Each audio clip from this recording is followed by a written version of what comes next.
आज इस मंच से मेरा सौभाग्य है कि मैं उस शहर, उस संगठन को संबोधित कर रही हूं जिसने मुझे मेरा राजनीतिक अस्तित्व दिया, संगठन संस्कार दिया और जनता के सम्मुख प्रस्तुत हो जनता के मध्य में काम करने की प्रेरणा दी। इस मंच पर भारतीय जनता पार्टी दिल्ली प्रदेश के नवनियुक्त अध्यक्ष जी, राष्ट्रीय उपाध्यक्ष एवं प्रभारी श्याम जाजू जी, राष्ट्रीय मंत्री एवं सहप्रभारी दिल्ली तरुण चुग जी, हम सब गौरवान्वित हुए हैं कि आज डिजिटली इस वर्चुअल रैली के माध्यम से हम आभार व्यक्त करते हैं उस दिल्ली के सांसद को जिन्होंने नरेंद्र मोदी के नेतृत्व में राष्ट्र की स्वास्थ्य सुविधाओं को सशक्त किया है, बल दिया है। कैबिनेट में मेरे वरिष्ठ डॉक्टर हर्षवर्धन जी का आज दिल्ली के कार्यकर्ताओं की ओर से विशेष अभिनंदन करना चाहूंगी। कुलजीत चहल जी उल्लेख कर रहे थे कि मैंने अपना पहला चुनाव जीवन का चांदनी चौक से लड़ा और जब वो चुनाव मैंने लड़ा तब प्रदेश के मुखिया डॉक्टर हर्षवर्धन हुआ करते थे। मुझे आज भी याद है कि हमारे संगठन के नेताओं की खासियत ये कि संघर्ष चाहे कितना भी कड़ा क्यों ना हो, वो कार्यकर्ता को अपने सहयोग से, अपने मार्गदर्शन से इतना निर्भीक कर देता है कि वो कार्यकर्ता संगठन के संस्कारों का प्रतिबिंब बनकर सड़कों पर उतरता है, जनता की आवाज को बुलंद करने के लिए, जनता को सेवा देने के लिए। और आज इसीलिए हम सब कार्यकर्ता गौरवान्वित हैं कि एक तरफ हमारे प्रदेश अध्यक्ष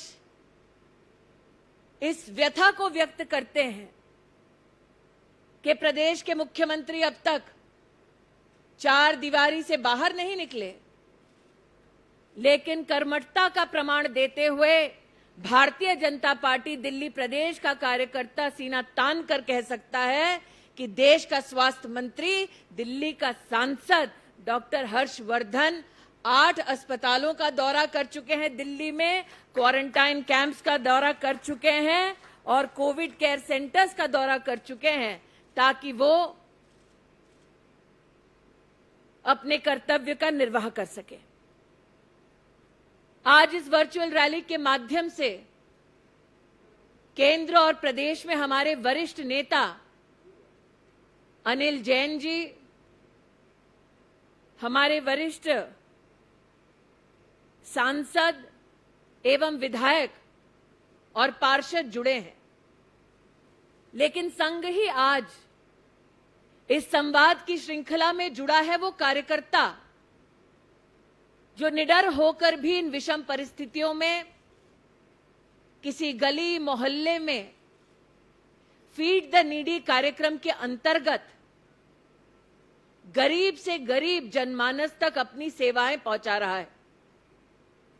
वो कार्यकर्ता चाहे भारतीय जनता पार्टी के संगठन के माध्यम से या सामाजिक संस्थाओं के साथ खड़े होकर डटकर जन जन को जो सेवा दे रहा है, आज उस कर्मठ कार्यकर्ता को इस मंच से मैं प्रणाम करती हूं, आपके प्रति अपना आभार व्यक्त करती हूं। अध्यक्ष जी, आपने और दिल्ली प्रदेश संगठन के कार्यकर्ता ने राष्ट्रीय अध्यक्ष नड्डा जी के नेतृत्व में दिल्ली में 1 करोड़ से ज्यादा जरूरतमंदों तक फीड द नीडी कार्यक्रम के माध्यम से भोजन जो उपलब्ध कराया है, ऐसा कार्यकर्ता हमारा इन विषम परिस्थितियों में मां अन्नपूर्णा का स्वरूप बना है। लगभग 10 लाख मास्क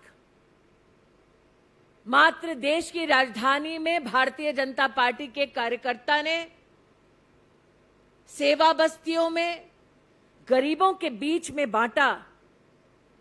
38 लाख सैनिटाइजर की बॉटल्स उपलब्ध कराई, विशेष उनको जिनके परिवारों में आर्थिक चुनौतियां थी। इसीलिए आज जब श्याम जी ने कहा जहां और कोई कम वहां हम, इस निश्चय को फलीभूत करने के लिए दिल्ली प्रदेश भारतीय जनता पार्टी और कार्यकर्ता अभिनंदन के पात्र हैं। जो स्वयं दिल्ली में जन्मी हूं, इसलिए यह कहना भी मेरे लिए दुखदाई है कि जब लाइनों की लाइन लगती है पार्थिव शरीरों की निगमबोध घाट पर, तो कहीं ना कहीं मन विवश होता है। इसलिए आज अपने संगठन के माध्यम से मैं हर उस परिवार के प्रति संवेदना व्यक्त करती हूं जिसने किसी अपने को खोया है। आज अपने संगठन के माध्यम से मैं दिल्ली के हर उस नागरिक के प्रति मेरे संगठन का आश्वासन व्यक्त करना चाहती हूं कि 24 घंटे दिल्ली भारतीय जनता पार्टी प्रदेश का एक एक कार्यकर्ता आपकी एक आवाज पर आपके परिवार के साथ आपकी सेवा में उपस्थित हो जाएगा। वैश्विक महामारी कोरोना न्योता देकर, दस्तक देकर नहीं आई थी, लेकिन ये भारत का साहस है और भारत के प्रधानमंत्री का नेतृत्व है कि आज समाज भारत की सरकार के साथ एकजुट होकर इस चुनौती का सामना करने के न सिर्फ प्रयासों में सफल हुआ है, बल्कि जहां जहां चुनौती का अंतराल बढ़ता गया है, वहां वहां लोगों के साहस को भी मैंने बढ़ते देखा है। श्याम जी ने जैसे अपने उद्बोधन में उल्लेख किया, देश के प्रधानमंत्री ने अपील की जनता कर्फ्यू के माध्यम से कि ये वो जंग है जिसमें मात्र सरहद का सिपाही जीत हासिल नहीं करवा सकता। ये वो जंग है जिसमें हमारी गलियों में गश्त लगाने वाला पुलिस का अफसर हमें सुरक्षित नहीं कर सकता। ये वो संघर्ष है जिसमें डॉक्टर हो या नर्स हो, वो तो अपनी सेवाएं देंगे ही, लेकिन इस संघर्ष में हर व्यक्ति को सेनानी बनना पड़ेगा। ये आह्वान देश के प्रधानमंत्री नरेंद्र भाई मोदी ने किया। पहले पड़ाव में जनता कर्फ्यू का आग्रह दिया और आज मैं आभार व्यक्त करती हूं न सिर्फ देश की राजधानी बल्कि राष्ट्र के समस्त नागरिकों का, जिन्होंने समझा कि वैश्विक महामारी कितनी क्रूर है और इसको समझते हुए उन्होंने देश के प्रधानमंत्री का सहयोग दिया और जनता कर्फ्यू को सफल बनाया। देश के प्रधानमंत्री ने एक मानसिकता को विकसित किया कि हम इस वैश्विक महामारी के परिणामों को अपने समाज में, हमारी अर्थव्यवस्था पर समझें और एक संकल्प लें कि हिंदुस्तान के इतिहास में चुनौती चाहे कोई भी रही हो, हिंदुस्तान ने कभी घुटने नहीं टेके चुनौतियों के सामने, बल्कि चुनौतियां हिंदुस्तान के सामने परास्त हुई हैं। वही संकल्प हमें वैश्विक महामारी कोरोना के सामने भी दिखाना है। मैं आभार व्यक्त करती हूं प्रधानमंत्री जी का कि लॉकडाउन के घोषणा के साथ साथ गरीब कल्याण योजना 1,70,000 करोड़ की व्यवस्था को माननीय प्रधानमंत्री जी ने देश को समर्पित किया। यह घोषणा किसी को अचंभित करने वाली नहीं थी। क्योंकि आप सब जानते हैं साल 2014 में जब आप सब ने अपना आशीर्वाद नरेंद्र दामोदर दास मोदी को दिया, जब वो संसद की चौखट पर जाकर शीश झुकाकर उन्होंने अपने आप को देश का प्रधान सेवक घोषित किया, तब उन्होंने संकल्प लिया था कि ये गरीब कल्याण को समर्पित सरकार है। उसी का एक प्रतिबिंब लॉकडाउन के बाद गरीब कल्याण योजना के माध्यम से 1,70,000 करोड़ की व्यवस्था में हमें दिखा। 130 करोड़ से ज्यादा लोगों का ये देश, उस देश में कोई भी भूखा ना रहे, इस मंशा के साथ प्रधानमंत्री जी ने 80 करोड़ नागरिकों को 3 महीने का राशन दिलवाया। हमारी बहनों के हाथ में मां लक्ष्मी का थोड़ा दर्शन हो, इसलिए 20 करोड़ बहनों को गत 2 महीने में अप्रैल और मई में उनके बैंक के खाते में 20,000 करोड़ रुपया नरेंद्र मोदी की सरकार ने दिलवाया। उज्ज्वला योजना के माध्यम से 3 महीने तक मुफ्त एलपीजी की व्यवस्था देश के 8 करोड़ गरीब परिवारों के लिए नरेंद्र मोदी सरकार ने की। आज जिन व्यवस्थाओं का मैं उल्लेख कर रही हूं, वो व्यवस्थाएं मार्च 2020 में विकसित नहीं हुई। इस भविष्य की नींव रखी गई साल 2014 में, जब आप सबने मिलकर नरेंद्र मोदी जी को देश का प्रधानमंत्री बनाया। हम सबको याद है वो मंजर जब कांग्रेस के एक नेता ने कहा कि दिल्ली से 1 रुपया निकलता है तो देश के गरीब तक पहुंचते पहुंचते 10 पैसा हो जाता है। जिसने स्वयं जीवन में गरीबी देखी, उस नरेंद्र मोदी को पता था कि कांग्रेस के पैसे खाने के संस्कार को कैसे तोड़ना है, और इसीलिए जनधन खाते की शुरुआत की गई। जिस देश में गरीब को बैंक का दरवाजा खोलने की अनुमति नहीं दी जाती थी, उस देश में बैंक चलकर जनधन योजना का खाता खुलवाने गरीब के घर तक पहुंचा। इन 6 सालों में 38 करोड़ हिंदुस्तानियों का जीवन में पहली बार बैंक का खाता खुला। और मुझे याद है आज भी विपक्ष के नेता उपहास करते कि खाता खोलकर क्या होगा।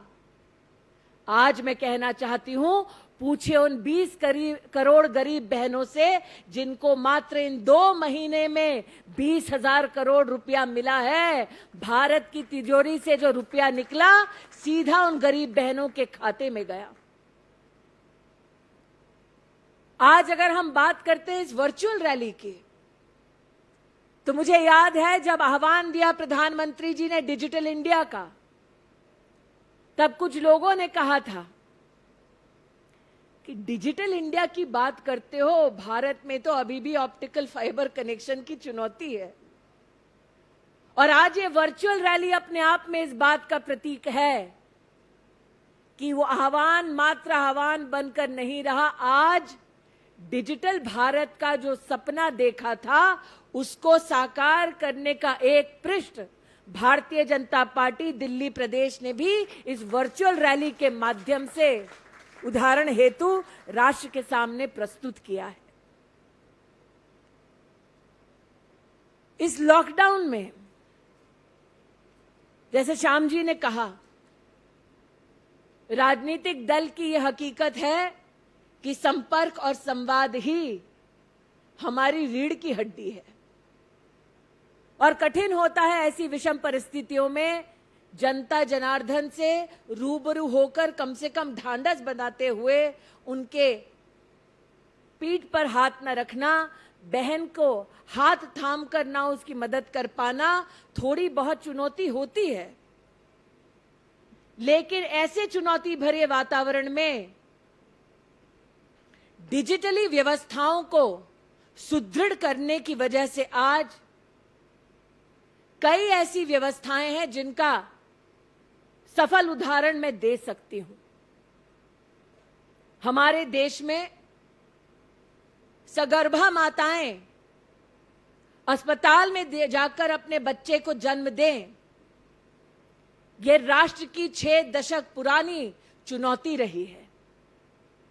और प्रधानमंत्री जी के नेतृत्व में मातृ वंदना योजना के चलते मैं इस बात का गौरव करती हूं कि सगर्भा माताओं को अब तक हमारी सरकार ने 5,000 करोड़ रुपए से ज्यादा की सुविधा कैश ट्रांसफर करके उनके बैंक के खाते में पहुंचाई, ताकि ऐसी माताएं अस्पताल की व्यवस्थाओं का लाभ ले सके। 27 लाख आज भी आंगनवाड़ी और आशा की हमारी बहनें हैं देश भर में, जिन्होंने मात्र लॉकडाउन के समय में 9 करोड़ गरीब बहनों तक जाकर पौष्टिक आहार पहुंचाया। और आज संवाद और समन्वय की बहुत बड़ी चुनौती को पार करते हुए हम स्वयं देखते हैं कैसे देश के प्रधानमंत्री प्रदेशों के मुख्यमंत्रियों के साथ वार्ता करके प्रदेशों में जो चुनौतियां प्रस्तुत हो रही हैं, उन चुनौतियों का समाधान देने का प्रयास करते हैं। इसीलिए मैं अध्यक्ष जी का आक्रोश समझ सकती हूं कि देश के प्रधानमंत्री मुख्यमंत्रियों से संवाद करते हैं और आपका संवाद प्रदेश के मुख्यमंत्री के साथ सीमित है। लेकिन जैसा श्याम जी ने कहा, हम इस सरकार के अधीन नहीं, हम अपने बलबूते पर जितना संभव हो जनता को सेवा दिलवाएं। और आज मैं दिल्ली की जनता को आश्वस्त करना चाहती हूं कि नरेंद्र भाई मोदी आपके साथ हैं और आगे भी कठिन परिस्थितियों में आपका साथ देते रहेंगे। आज मोदी 2.0 के 1 साल के बारे में कुलजीत जी ने विशेष उल्लेख किया, लेकिन यह सफर शुरू हुआ आज से 6 साल पहले और विजय गोयल जी जुड़े हैं इस संवाद के साथ, वरिष्ठ हैं हमारे संगठन में। अगर मात्र मैं 1 साल का ब्यौरा देती तो विजय गोयल जी कहते कि स्मृति, तुमको जो हमने संगठन में सिखाया वो भूल गई। भूलो मत कितना संघर्ष गया है वर्षों का आज इस परिस्थिति तक पहुंचने के लिए। भूलो मत कि विजय गोयल हो, डॉक्टर हर्षवर्धन हो, डॉक्टर अनिल जैन हो, विजेंद्र गुप्ता हो, सड़कों पर कितने हमारे नेता और कार्यकर्ताओं ने लाठी खाई है, क्योंकि हमारा कार्यकर्ता शान से कहता कि जहां हुए बलिदान मुखर्जी, वो कश्मीर हमारा है। और इसीलिए आज मैं भूलूंगी नहीं वो मंजर, जब धारा 370 हटाने के लिए भारतीय जनता पार्टी का एक एक सांसद लोकसभा और राज्यसभा में हमारे माननीय गृह मंत्री और प्रधानमंत्री जी के भाषणों को सुन रहे थे। वो सांसद के नाते नहीं, कार्यकर्ता के नाते इतिहास को अपने सामने बनते देख रहे थे। और इतिहास को बनाने के लिए वर्षों से जिन कार्यकर्ताओं ने लाठी खाई, जिन कार्यकर्ताओं ने संघर्ष किया, आज इस मंच से धारा 370 के हटने के बाद उनके बलिदानों के प्रति भी मैं अपना शीश झुकाती हूं। श्याम जी ने और गुप्ता जी ने सही कहा। कई बार तरुण भैया भी मुझसे कहते कि मजाक उड़ाया जाता भारतीय जनता पार्टी के कार्यकर्ता का, कि कहते बहुत हो कि मंदिर वहीं बनाएंगे लेकिन तारीख नहीं बताएंगे।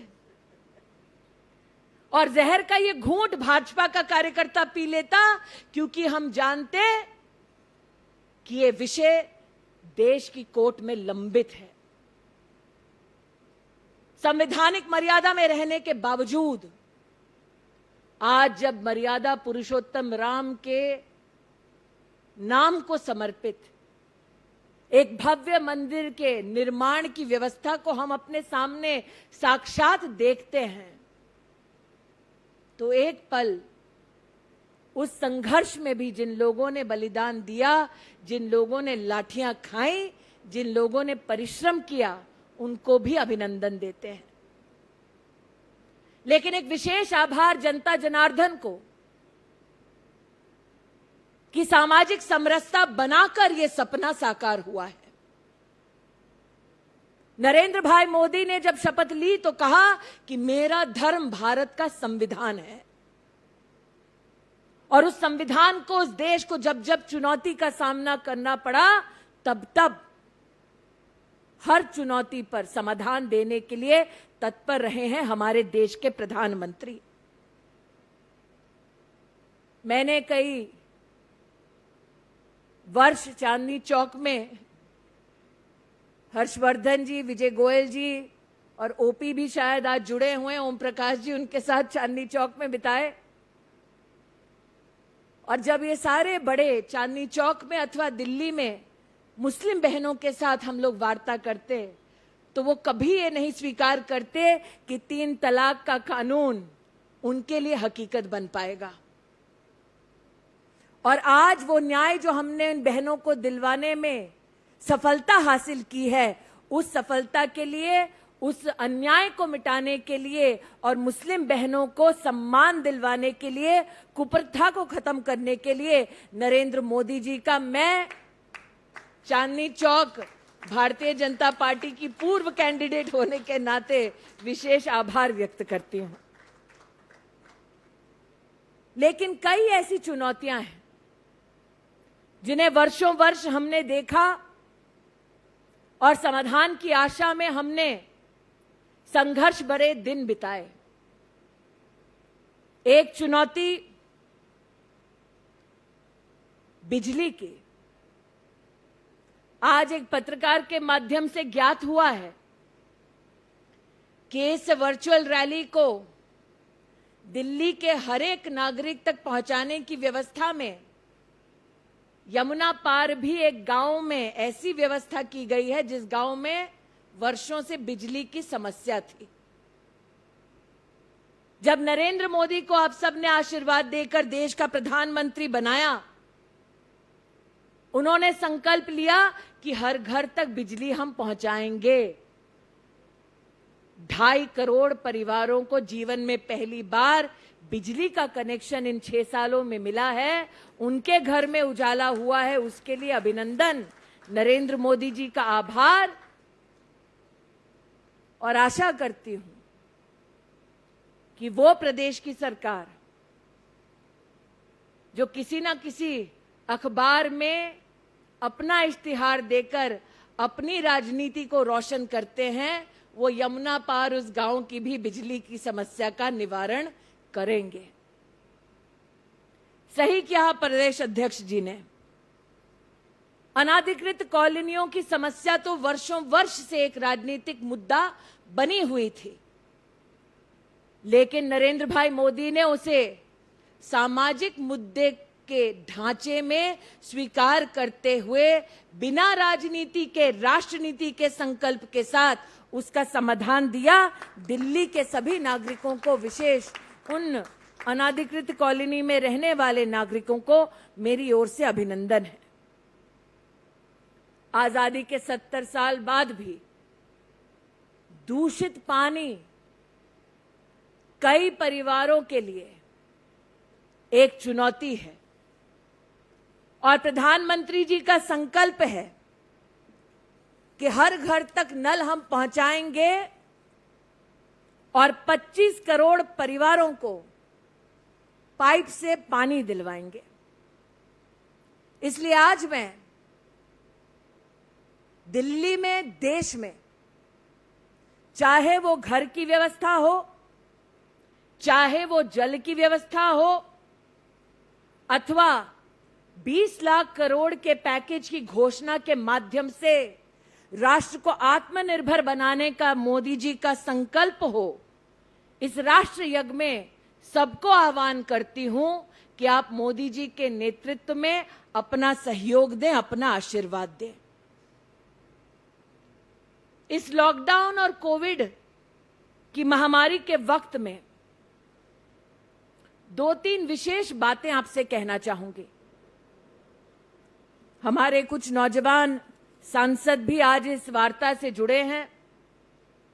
विख्यात क्रिकेटर गौतम गंभीर, पूर्व अध्यक्ष मनोज भैया, मेरी सहयोगी रही महिला मोर्चा में मीनाक्षी लेखी जी, मेरे सहयोगी रहे और आज भी हैं ऐसे परवेश जी, और हर संघर्ष में संसद में विशेषतः मेरी सहायता करने वाले रमेश भिदुड़ी जी, ऐसे हमारे सभी कर्मठ सांसदों को मैं विशेष अभिनंदन देना चाहूंगी कि जब जब दिल्ली की कोई परिस्थिति, दिल्ली की कोई चुनौती या दिल्ली की किसी समस्या का कोई विषय निकलता है तो वो संसद में और सड़क पर वर्चुअली भी अपनी आवाज को उठाते हैं और जनता की सहायता करते हैं। और इसी संस्कार का एक उदाहरण ये भी कि जल थल नभ के माध्यम से इस वैश्विक महामारी में भी जनता को घर तक पहुंचाने का या घर पर लौटाने का काम नरेंद्र मोदी जी की सरकार ने किया है। 11 जून तक का आंकड़ा है कि वंदे भारत कार्यक्रम के माध्यम से 1,75,000 हिंदुस्तानियों को, चाहे वो फ्लाइट हो या नेवल शिप हो, हिंदुस्तान अपने अपने घरों में पहुंचाया गया है। 9 जून तक का आंकड़ा है 4,300 श्रमिक ट्रेनों के माध्यम से देश के 60 लाख हमारे श्रमिकों को उनके परिवारों तक, उनके गांव, उनके शहर तक पहुंचाया गया है। लेकिन ये संख्या अपने आप में आने वाली चुनौतियों का एक संकेत देती है। इन्हीं चुनौतियों से जूझने के लिए नरेंद्र मोदी जी ने एमएसएमई का 3 लाख करोड़ का विशेष पैकेज घोषित किया है। आज मैं सभी सांसदों, सभी विधायकों, सभी पार्षदों से आग्रह करती हूं, आपके नेतृत्व में, चाहे वो दिल्ली का स्ट्रीट वेंडर हो, चाहे वो बहन हो जो सेल्फ हेल्प ग्रुप में सेवा देती है, चाहे वो छोटा व्यापारी हो, इस 3 लाख करोड़ के पैकेज की व्यवस्थाओं और सुविधाओं के बारे में आप अपनी क्षेत्र की जनता को अवगत कराएं। और प्रदेश अध्यक्ष जी से मेरा आग्रह है कि आप स्वास्थ्य की दृष्टि से तो हेल्प डेस्क शुरू कर ही रहे हैं, लेकिन जानकारी की दृष्टि से भी इस हेल्प डेस्क में अगर इस अंश को जोड़ दें तो मुझे लगता है दिल्ली की प्रतिभाशाली जनता को, नौजवानों को बहुत मदद प्रदेश के संगठन से मिल सकती है। मैं आज दिल्ली के कार्यकर्ताओं को इस वर्चुअल रैली के माध्यम से अपील करना चाहती हूं। राष्ट्र की जनता ने एक पारदर्शी और परिश्रमी सरकार की अपेक्षा हमसे की। हम उस अपेक्षा पर हर दिन खरा उतरने का प्रयास करते हैं। राष्ट्र ने एक निर्णायक सरकार मांगी। नरेंद्र मोदी जी के नेतृत्व में वो निर्णायक सरकार राष्ट्र की जनता को प्राप्त हुई। लेकिन राष्ट्र की जनता हमारे संगठन से भी ये अपेक्षा रखती है कि जितनी सार्थकता से हम, जितनी संवेदनशीलता से हम जनता के मध्य में दे रहे हैं सेवा अपनी, वो सेवा हमारी निरंतर चलती रहेगी। सेवा आयुष्मान भारत की जो संकल्प था नरेंद्र मोदी जी का कि 10 करोड़ गरीब परिवारों को मुफ्त में चिकित्सा मिलेगी, दिल्ली ने तो उसको स्वीकारा नहीं, लेकिन फरवरी में डॉक्टर साहब मुझे करेक्ट करेंगे, उन्होंने स्वीकार लिया, चलो देर आए दुरुस्त आए। आयुष्मान भारत की व्यवस्था और सेवा दिल्ली में कितने लोगों को मिल सकती है, वो जानकारी भी जनता के सम्मुख अगर हम प्रस्तुत करें तो मुझे लगता है जनता को उस जानकारी से भी बहुत लाभ होगा, क्योंकि वो नरेंद्र भाई की इस योजना से वर्षों तक वंचित रहे हैं। अब उन्हें इसका सीधा लाभ मिलने की तैयारी है। तो दिल्ली की जनता को ये लाभ ऐसी विषम परिस्थितियों में मिले, इसमें हमारा सहयोग होगा, ऐसा मेरा विश्वास है। 6 साल की ये यात्रा एक अनंत यात्रा का अभिन्न अंग है। वो यात्रा जिसकी प्रेरणा पंडित दीनदयाल उपाध्याय जी से हम सबको प्राप्त हुई।